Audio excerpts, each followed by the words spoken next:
Hi, Dad. Hey, kiddo. Oh my gosh, do you look beautiful. Cliff, how's your mom's hip? Good, thanks. Good. He thinks you're my girlfriend. Brace. Been busy? Yeah, Dean's traveling with clients all the time, and I'm just the buzzkill waiting to schedule things. I'm so stuck. So Dean's going away a lot, huh? On business trips? Dad, Raise your hand if that sounds fishy. he's not like you. He's a good guy, a great dad. Sure, it's nature. Males are forced to fight, to dominate, and to impregnate all females. Welcome to I'm Thinking of Watching Things, episode 7. I'm Arjun, hosting for Caleb today because I am incredibly passionate about today's topic of interest. One of my favorite filmmakers, Sofia Coppola. But first, we have a question to ask and introduce all of our talented co-hosts today. What is your guys' favorite Bill Murray movie? Favorite Bill Murray movie or favorite Bill Murray performance? Because That's those what are I was gonna ask. two different answers. Take it how you will. I'm fine with either. Okay. This is two very different answers. You're not wrong. Man, okay. Favorite Bill Murray performance? Maybe his character in Ed Wood. For some reason, that sticks out in my mind. Favorite Bill Murray movie? Probably just like one of the Wes Anderson ones. I really like Wes Anderson, but I wouldn't say that I'm like a aficionado. Like I've probably only seen each of his films once or twice. So I don't know. We'll give it to Rushmore there. Oh, I'm Caleb, by the way. I don't know. I'm Alicia, and I would say favorite performance might be lost in translation, but favorite movie would probably be Ghostbusters. I'm kind of tempted to throw Osmosis Jones in there just so it's like in there, but I won't because I have self-respect. Yeah. I'm Brooke. And I'm just going with performance because I think I might only have seen Ghostbusters as a movie, so I don't know if that qualifies as my favorite if it's the only one that I've seen. So yeah, Zombieland, solid Bill Murray performance. That's it. Awesome, yeah. And I'm Arjun. I so many great performances, but I'd have to say my favorite is in Get Smart, the 2009 Steve Carell film, where he plays the man in the tree. His only line, I think, is nobody cares about me. I'm just a man in a tree. And he is, in fact, a man in a tree. I would say Space Jam, which I think is an incredible, completely almost improv performance, but I've been open about my disdain for that movie, so I can't put my weight behind it. I completely forgot he was in Get Smart. incredible movie, at least according to 13-year-old me. I'll say that. Oh yeah. I've heard nothing but bad things in the years since, but too much nostalgia. Anyway, we're talking about another Bill Murray movie today, the newest Sofia Coppola movie, and our first foray out of the waters of Netflix, which is it's a big move for us guys. Wolf of Snow Hollow, Erasure. Oh shit! Right. But that episode we still had a Netflix movie, Yeah, so I'll call it half a point. Yeah. But it's the new Sofia Coppola movie on Apple TV Plus, starring Bill Murray and Rashida Jones. As far as plot goes, not like too much to go over. So I don't know. Let's just hear your guys' main thoughts on this, and then we can dive into what we thought about the beat by beat. I liked it. It's one of my favorite things about Sofia Coppola as a filmmaker is that all of her films, even if I don't love them, I usually come away having a lot of thoughts about them, and it's like a rich text to sort of dive into, even if I don't particularly like it. And I say that first because On the Rocks is almost the flip of that for me, where I don't know that I got a ton out of it, but I did enjoy my time. I really love how it's sort of like a noir, like it's like a quasi like rom-com noir blend where Rashida Jones is investigating her husband's fidelity, and And yeah, there's like some from the first like little like wedding sequence, which I just thought was beautifully shot. There's some like the staircase shot sticks in my mind, and the like shadow of Rashida Jones picking up the kids' toys comes to mind, which sets up the movie thematically. Yeah, it was like pleasant, and there are good things about it. I do have qualms with the ending because I think it undermines a lot of what I liked about it, but I also don't know that there's a ton to talk about, but maybe we'll I hope to be proven wrong, but yeah, I liked it. Overall positive. Yeah, I agree with you. The ending, I think we can get to that later, but I wasn't the biggest fan. And I don't know, I think so many of her movies are so relatable to me. I mean, despite not being about characters that are anything like me. I mean, like, I don't know, none of us have had our spouse come home while high on Xanax and hop into bed and think we're a different person. So Speak for yourself, Arjun. It's happened multiple times.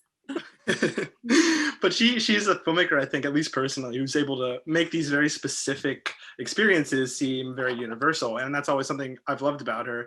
And I'm not sure I got that same sort of experience personally watching this film, but still, and I think this is where she excels the most, the performances in this movie I thought were incredible. I mean, I've never seen, I don't think, Rashida Jones like take on a lead role like this. Like the biggest, I think, live action role I've seen her in is probably The Social Network, which is a tiny role. And her and Bill Murray are just enchanting. I liked Bill Murray so much more than I think I should have liked that character, considering how he's written. And that's what kind of drew me to this movie and charmed me by this movie, despite not liking a lot of it, including the ending. But I don't know. What are your guys' thoughts? Do you think Marlon Wayans keeps up with the other two, Rashida Jones and Bill Murray? Because I like that guy as an actor. Did not like his performance in this at all. It just something about it came off hokey and like community theater. Like I'm acting as the husband who is like really busy. Like I don't know. It just didn't feel like it was just a very apparent difference in quality.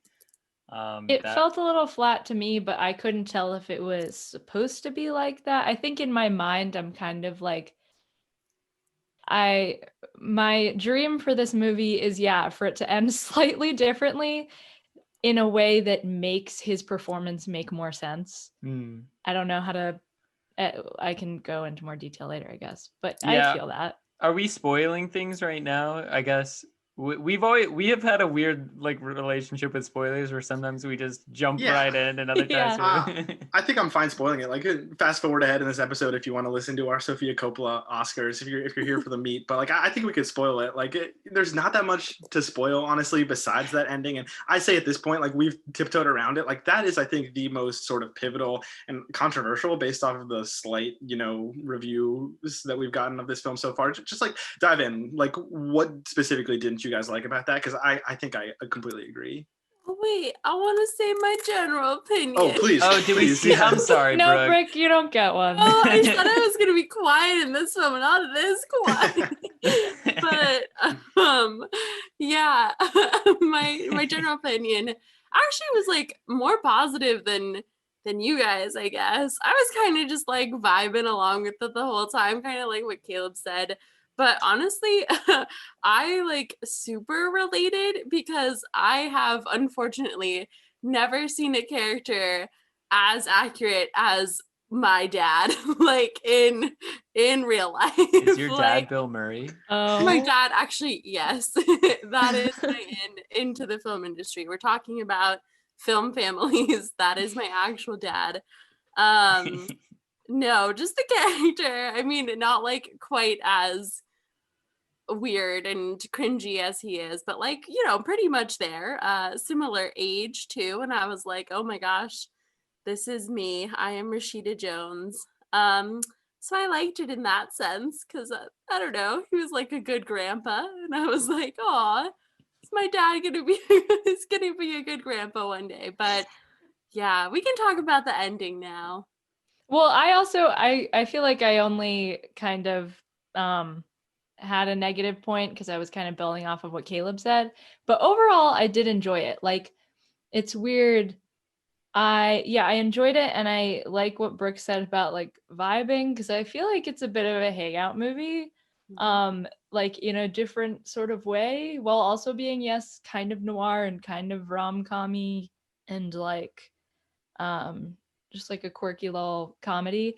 But yeah, I thought it was like good. I didn't think it was amazing, but then I was like, I don't know, maybe I just don't think it's amazing because I'm used to these like kind of grand emotional responses to Sophia's films, while this was like a little bit more grounded.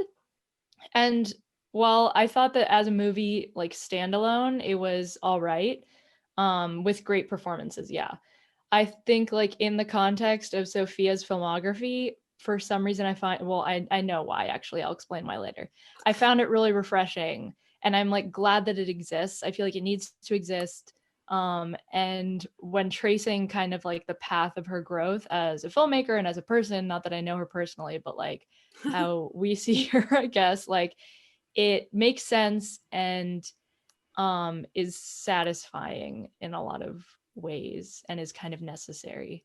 Yeah. Well, I mean, to go off that, she's such like a personal filmmaker, so that it doesn't make sense. Like, obviously, we don't know her personally, but it's clear that she puts so much of herself, like everybody, like every filmmaker does. But I think to an extent, even more than that. And honestly, like it's kind of happy, especially in the year of our Lord 2020, to have just like kind of like you're saying, just like a just vibing movie. And she's made some comments this week. I think the most interesting to me was like calling her marriage to Spike Jonze like a practice marriage, and like she's now I think with Thomas Mars, the lead singer of Phoenix, and just like clearly she is in a little bit more stable and happy of a place in her life, if we're to assume it's really as self-reflexive as I think I'm going to, at least. And you know, I'm happy for her and I'm fine with the ending if it means Sofia Coppola is out there living her best life. Yeah, when I was writing notes about this, I was like, this is obviously like her most autobiographical work, but at the same time, like all her work is pretty autobiographical in like the emotional sense and the relationships and the like just kind of like disposition of the lead female character and her like dreams and concerns and things like that. So yeah, that's a good point. But I'm done with first impressions, I promise.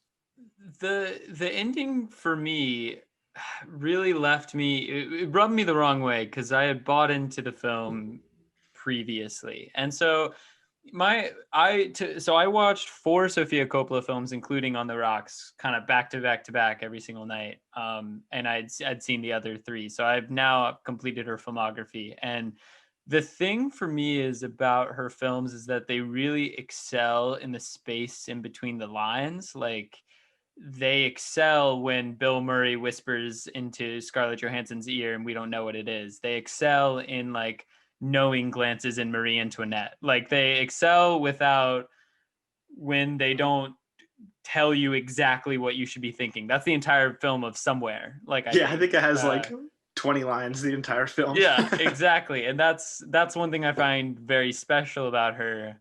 Not that she doesn't write good dialogue or that her characters don't have good dialogue, but a lot of the times it's the framing around the dialogue that's significant. And I found On the Rocks' ending to just be the just utter opposite of that, where it's like, okay, now we're gonna have this conversation between Bill Murray and Rashida Jones, but they've already made up, even though like she had every right to be furious at him, and it just sort of seems like she's like, oh, like it's okay, and then she has the same conversation with her husband where it's like everything's okay, and then the watch metaphor at the end where he bought her like a new watch and so she has to get rid of her father's old watch, and it all of it was just so very kind of in my face and explicit, and that's just not why I really dug the rest of Sofia Coppola's filmography. And I don't know that it's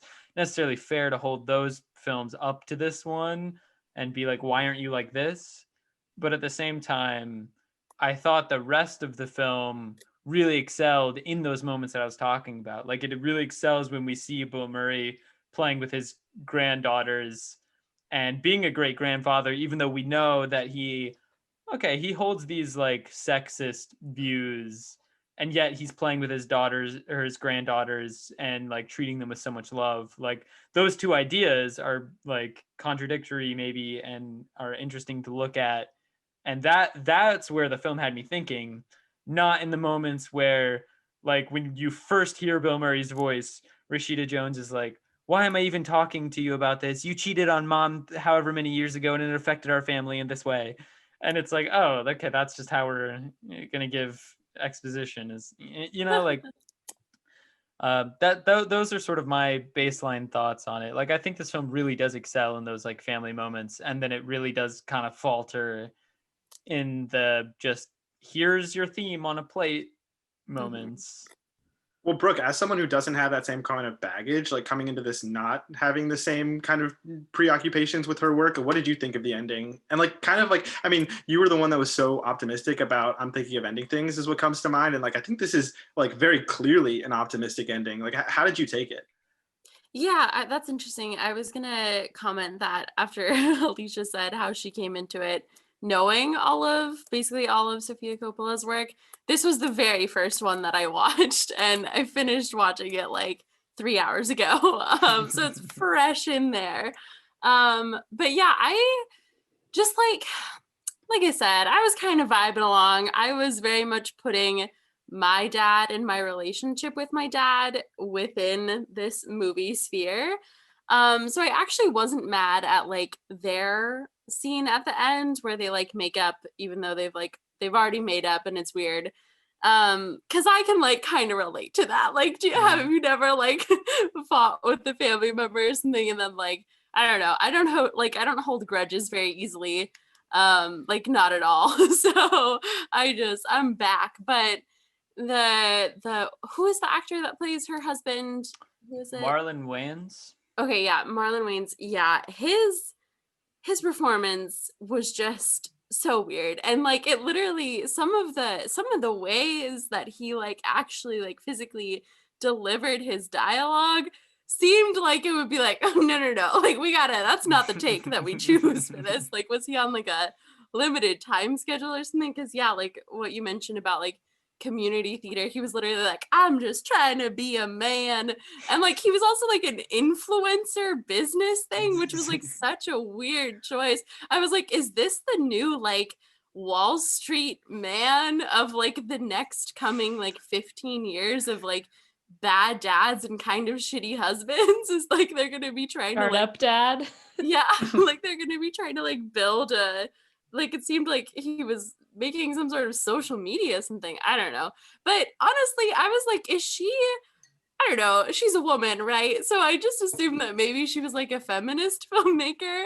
But from that ending, I was a little confused about what her like take was on things, because on a very surface level, the like watch metaphor, I was like, your husband still kind of fucking sucked. Like, even though he got you this jewelry, like he still made you feel like a piece of shit. And like, I don't know, it was too much like placing the burden of like Rashida Jones having all these crazy feelings like onto her, and then like metaphorically, and I don't know, maybe she was twisting it in some way, but like being like, now your dad no longer is your owner, it is this man, your husband. Congratulations. It's a prettier watch, it's fancier, it's more expensive. But I don't know, it's only been like 2 hours since seeing this, so maybe I have like more reflecting to do on some like twisted feminist inversion that she was trying to say. But just like right off the bat, I was like, oh, this is weird. But yeah. Yeah, and that's such like a stark difference from the way she portrays women in the rest of her films, I think, which I don't really know what to make of it. Like watching this and then rewatching Somewhere back to back, it's like two films very rooted in like the relationship between a daughter and a father that kind of have like completely opposite takes on it. And obviously this one's much more rooted in romantic love. But even then, like I felt like a lot of that fell short. And to your point about Marlon Wayans' performance, like I felt like that was more to do with the script than his performance. Like it's so rushed. Like we have basically no characterization for him outside of his potential affairs until like it all gets kind of thrown at us at once, where it's like, I'm just trying to do this for you and I'm just trying to like give our kids the best life possible. It's like, whoa, this is a lot just all being thrown at us at once. And it's like, I don't want to blame him too much, I don't think, because I don't think that role was given particularly that much to do. And I think it really is a movie about Bill Murray, even more than it is about Rashida Jones or Marlon Wayans. Well, I think it's about their relationship. Like it's like the father-daughter relationship, but it's strange because it's almost like the film one has its cake and wants to eat it too. With that is because it's like, oh, this whole it's going to be like a crime caper where we're going to be investigating this potential criminal, but it's actually all about love and like fidelity and stuff. So you get to it is about the father-daughter relationship, but the like that final scene between Marlon Wayans and Rashida Jones, like it's given the weight of the like the climax, and it's given like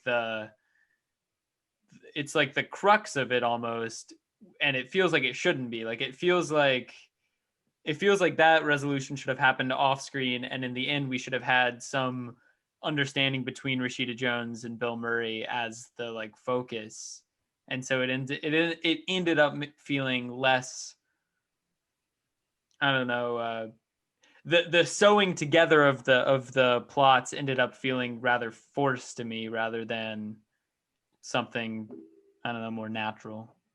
It didn't bother me a ton the way that Rashida's character ended things with Bill Murray's character. That didn't bother me a lot, actually. It felt kind of real to me, the lack of like serious resolution, where I don't know, I very much have the relationship with my parents where, kind of the ladybird thing where you're in the like thrift store and you're screaming at each other 1 second and the next minute you're like, oh, like isn't this cute, like wouldn't this look good so I sort of like the subtlety there, but the way that things ended with the Marlon Wayans character, I didn't mind that it turned out that he hadn't cheated, but I minded that they didn't, like, in any way that I perceived, address that, like, there are still issues there. The fact that, like, she suspected him cheating stemmed from a bunch of other issues that they addressed when they, like, kind of went out in the street and were like, I'm insecure about this, and I'm insecure about this, and this is why I act the way I do. But like in the end, you still sense that those issues in their relationship are there. And I think she could have ended it in a way that's not like either super dark or kind of Some more optimistic. ambiguity. Yeah, like I feel like there could have been a nice bittersweet ending there. And with the watch, like I'm curious to hear what exactly you guys think the watch represents. Because yeah, so Bill Murray says the bangle used to represent a woman was a man's property or whatever. But then the fact that it's a watch, it's like, and first she has Bill Murray's and then she has the one her husband gave her. I'm wondering if maybe it's not quite as simple as like ownership, but kind of the just relationships with men in general, and the balance of like keeping who you are and staying like a strong independent woman as she like tells her daughters to be, while also allowing yourself to like give some of yourself to like keeping your independence and agency while also allowing yourself to kind of depend on a man like romantically or emotionally, and like maybe the struggle with feminism a little bit. I don't know, but I think it's like complex. But anyway, in terms of the end in general, yeah, I think it did feel off. And like if the Wayans character felt flat like the way that he did and like not lacking much character and whatever, and the ending was different and kind of hinted at that fact and hinted at the fact that like there are always going to be cracks in their relationship, maybe that would be more cool with me. But yeah, I don't know. Yeah, I kind of also like attributed some of the feelings or whatever that I was having from that ending kind of also to like what characters Rashida Jones typically plays, which like I know her mainly from like Parks and Rec or like The Office, where she's like a very like quietly like passive or passive aggressive person, where like you were saying, Alicia, like their ending like fight outside or whatever, they take it outside to talk, was so quick. Like I was like, whoa, we're done, like that's it. Like, is this like how communication's supposed to work? But yeah, I was just it felt very like unsettled, which maybe was the point. Like Caleb was saying, I don't know. I feel like if maybe it was a different director, like I feel like how this movie should have gone was that like Rashida Jones and Bill Murray's relationship should have been like completely changed. Like something should have happened where it was like completely changed, but it seems like kind of static. Like it seems kind of where it was, where like she definitely has some like unresolved issues, but like I didn't get the sense that she had really like learned anything new about her dad, like, or about their relationship. They were still kind of like in the same place to me, but I don't know if you guys have any thoughts on that. Well, she and her dad have such an interesting relationship in that, like, it seems that her whole family like does not like Bill Murray, and for probably good reason. He seems to have cheated on Rashida Jones's mother quite a bit and destroyed their family. So, like in that scene where Rashida Jones speaks to her sister and mom and Bill Murray's mom, is that how that familial lineage went? So Um, they're all like, I don't know why you still talk to him. Like, why are you still like, And she's just like, I don't know. Like, it seems that Rashida Jones's character, what is her name? I keep saying Rashida Jones. What is Laura? Was it Laura? yeah. Yeah. Laura. Right. It seems that Laura, that Laura like knows her dad and has accepted that he will not change. And rather than, you know, fight it to tooth and nail, she's just realized that she can assert herself in the same way that he asserts himself, and they can still have their father-daughter relationship. And that's like whenever she nips at him's not a good phrase. Whenever she like he says something and she immediately cuts it in the bud and is like, what are you talking about? Like that's sexist. Why would you say that? And he's like, oh, blah blah blah blah. And they seem to have this understanding that they will have differing views on like important things, but that ultimately their familial bond is stronger, which I found to be sweet. Like, you know, Bill Murray is charming as hell, and he's also problematic as hell, and you know, that's real. Like, not every problematic person is gonna be just like a piece of shit. Clearly, like, you know, they can have redeeming qualities as well. And so I don't know. I thought that point of the film was strong. Yeah, I think I agree with what all of you guys are saying. And I mean, it seems almost like a spiritual sequel to Somewhere in a lot of ways, where it's like as if Stephen Dorff's character had never grown up, but we don't get that kind of same masking of the emotions in Bill Murray's character as we clearly do in Somewhere. And like you guys were saying, I mean, it's just such a tidy ending on a very messy movie that tonally just didn't sit well with me. And I think as I kind of progress farther past initially seeing the movie, I'm going to sit better with it because the performances were great. And I think there are a lot of great scenes and great ideas kind of packed into there, but it just didn't all come together with me. I think endings are just too important. And like you guys said, that is what's going to sit with me more than anything. Yeah, Yeah. it did leave a bad taste for me personally, but I don't know. It's something that what we were talking about with the the comfort watch. Did I make up that we were just talking about that, or am I? I think so. Okay, I'm bugging. Talk about comfort watches. I think It was a this is good a comfort watch in a lot of sense. Yeah. I feel like through this podcast, I've realized like the setting that I watch something is really important, because I think it's been multiple times where I paint you guys a scene and how I saw it. This one was on the coldest day of Nova so far. It was on Sunday, and it was like, I'm cold. I'm gonna bundle up like with a blanket and some hot cider, and I'm gonna watch this. And it was like real good comfort watch. I'm gonna laugh some. I'm gonna like, you know, be concerned about their relationship some, and I'm gonna, you know, it's gonna be fun. So Yeah, I don't know. I hope we get a better rom-com by the end of the year because I think this year has kind of been lacking a little bit. So fingers crossed.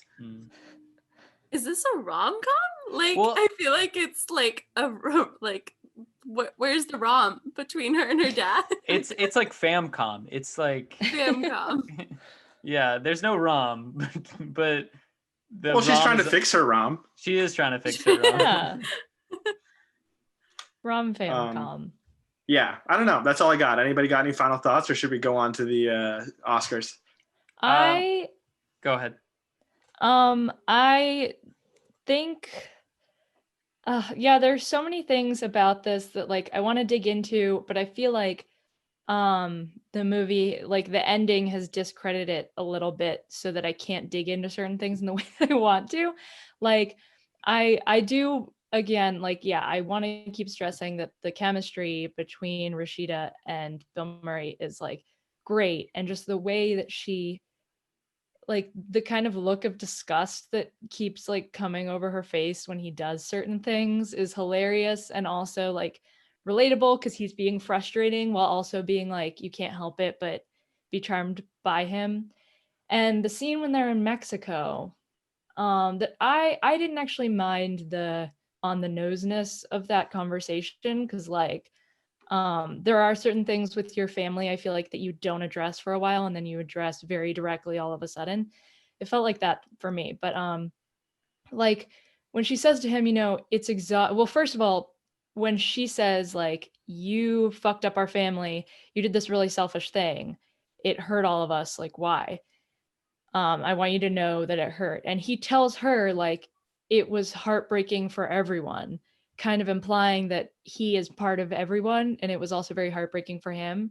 And that this, you know, the relationship with this woman, the woman he had an affair with, Holly, she died recently, and she's kind of surprised by his acknowledgement of like the emotional impact all of that had on him. Like she's not, I don't think, like accepting it as an excuse or overwriting the impact it had on everyone else in the family, but she like takes it and processes it for like what seems like the first time.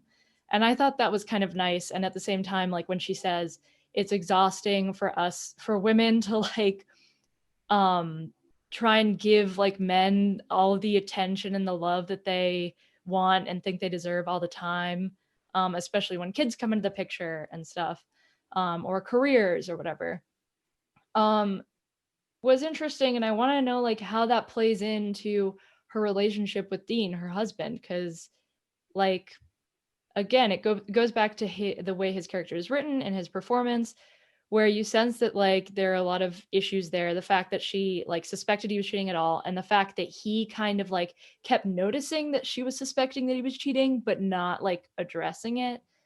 But yeah, like I think there is a sense of Sophia through Rashida like expressing confusion and like ambivalence about like yeah, how much of herself to give to a relationship, how to like deal with baggage that comes from relationships, and like how to, I don't know, navigate that. I don't really know what I'm saying. Like it's like there's almost something there and I can't quite touch it.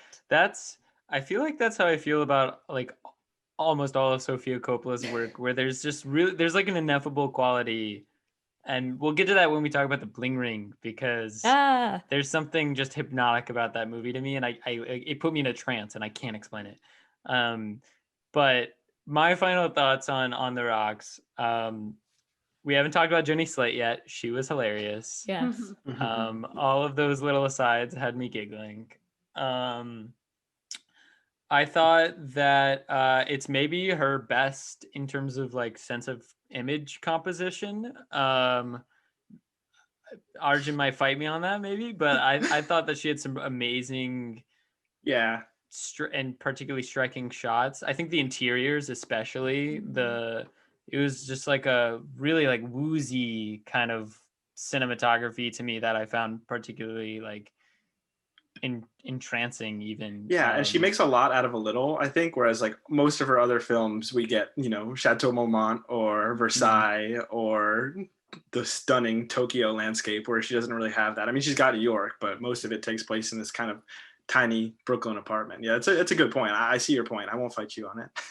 Yeah, and I was listening to the Best Picture, the Big Picture earlier, and like one of the hosts was talking about like number one, how nostalgic this made her for New York in like pre-COVID days, but also how like she like related, like she was talking about the like production set design and how like literally there were things in that apartment that she either had or wanted, and all fell into like this very like a very clear cut kind of like caricature or like actual kind of persona of the like privileged woman living in New York City with like the her office, her home office. Oh my god, like that got like that aroused me architecturally.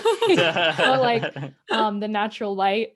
But yeah, like I think that this kind of, I guess, segues into like her like the Sofia canon in general. But yeah, I mean, you can't talk about her without talking about privilege. You're so right. Yes. Like, yeah, everything like, is kind of centered on that. Exactly. And that's what like I appreciated this movie a lot, because like despite the fact that it's still about a woman in like a place of economic privilege, it's, well, number one, a biracial lead actress. We need to talk about race. Yeah. When looking at Sofia's filmography, like that is a bit of a jarring moment, but in a good way. And also like it seems to me that she is writing about something that it really makes sense for her to write about and like to portray. Like this is a character while she's non-white, thank God, after a slew of delicate white blonde women, she still like it's not like The Beguiled where you're kind of asking like, why did you feel like you were supposed to write this, like this makes sense. She's making fun of herself, she's making fun of the lifestyle and the like the political and kind of like stylistic aspects of that lifestyle. You see like the Bernie sticker on the door and like the Beastie Boys tee and stuff like that. It feels so much more self-aware in a kind of critical way than any of her other work, and it feels very timely to me in that sense. Yeah, and we stan Amanda Dobbins also. True. I wanted to mention the race of it all, because her films are so lily white. Like they very much come from a white perspective and showcase white stories. Yeah, and notably, The Beguiled obviously removes the only Black character from the novel, which questionable decision, questionable execution. Yeah. Right. And so this film having a biracial lead and being about like a kind of biracial family generally, I was very curious to see like if it was gonna be just sort of like, oh, that's who she casted, or if it was going to be something that she dealt with explicitly. And I really like the way that it ended up happening, because it doesn't seem like she's trying to tell a story that isn't hers. Instead, she acknowledges, I think, the wealth privilege, of course, because they are living in an incredible apartment. But also the race privilege in the Bill Murray character, like when he gets pulled over by police and he just charms his way out of it. And it's played for comedy because Bill Murray's character inexplicably knows everybody and everybody's parents, and maybe not inexplicably. I mean, when he meets new people, he learns their names, he learns something about them, and he's a very personal person like that. But I think the film acknowledges at least white privilege with that, where he just is like, oh, I know your pops. Like, let me get off of this speeding ticket where I was like driving insanely in a busy, like, street. So I liked, there seemed to be an acknowledgement of privilege generally and white privilege specifically. Yeah, and I mean the bar is, below the earth at this point, but I also like that we don't get, the kind of a worse movie I think would have like a horrible explanation sentence early Yes. about the fact that they're a biracial couple, whereas like you don't need to explain it, to write normal stories, whatever you want to call this, a famcom, and just put people of color in it is such a step for a director like her. Mhm. And you don't need to have that extra step to, I mean, so many movies, especially when you look at movies before the 2000s, but even still all the time now, if there is a person of color cast in any sort of role, they feel like they have to do all this work to explain why they're put there. Like if it's an Asian character, there needs to be some sort of defining, typically tropey, stereotypical Asian characteristic that the actor gets. And you just lose all of that. It makes it so normal. It's almost like, I think Jonathan Demme does a really good job about this as well. I mean, there are, white filmmakers who have done well, but it's obviously been something Sofia Coppola has been notably very bad about. So it's good to see her kind of moving in that direction. I agree. Can we do a segment, Arjun, that we talked about before the podcast? The double feature. Can we do that? Oh, I like that. Yeah. Let's so do I mean, it. Caleb and I were talking before you hopped on, Alicia, and I don't know, is Brooke frozen? Are we gonna talk about that? Oh, wait. She has frozen a couple times now, and I was like, "Oh, am I just being really boring?" Or I've got her frozen on like a yeah, face, so I was like, this can't be. Yeah, but Caleb and I were talking. I mean, this is kind of inspired off of one of his Letterboxd reviews, but I think it would be fun to go week by week and whatever movie we're talking about, talk about a movie that we'd like to see a double feature with. And sorry to spring this on you, so no worries if you don't have anything, because I personally don't have anything, but Caleb, let's hear it. I got one. This film really reminded me of, this is just an excuse to talk about Eric Romer.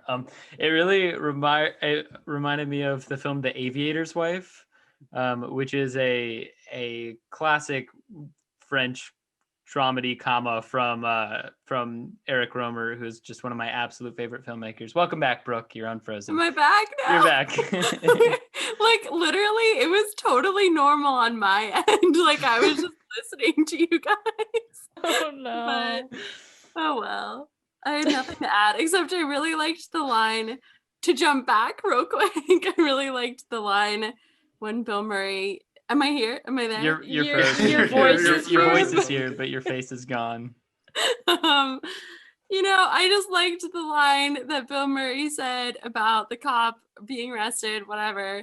And he was like, I wasn't driving like, what is the word? Hectically or whatever. Like I was trying to get out of the intersection to avoid driving bad.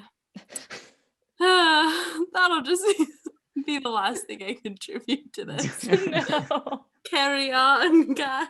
I like how we said we were going to do like 20 minutes on the Rocks, and we're now 45 minutes into talking about this movie. Well, there ended up, as there always is, there's more and more things to chat about. Yeah. Real quick on The Aviator's Wife.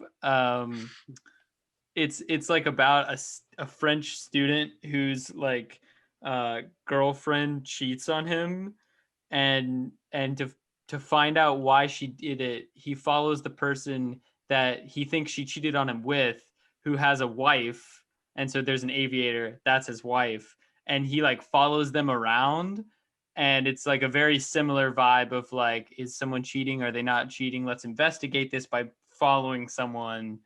And it's hilarious. Maybe Romer's more suspenseful films. All of his films are just like bourgeois French people hanging out, so it really pairs well with a Sofia Coppola film, I think. Highly recommend La Film de l'Aviateur. I can't speak French.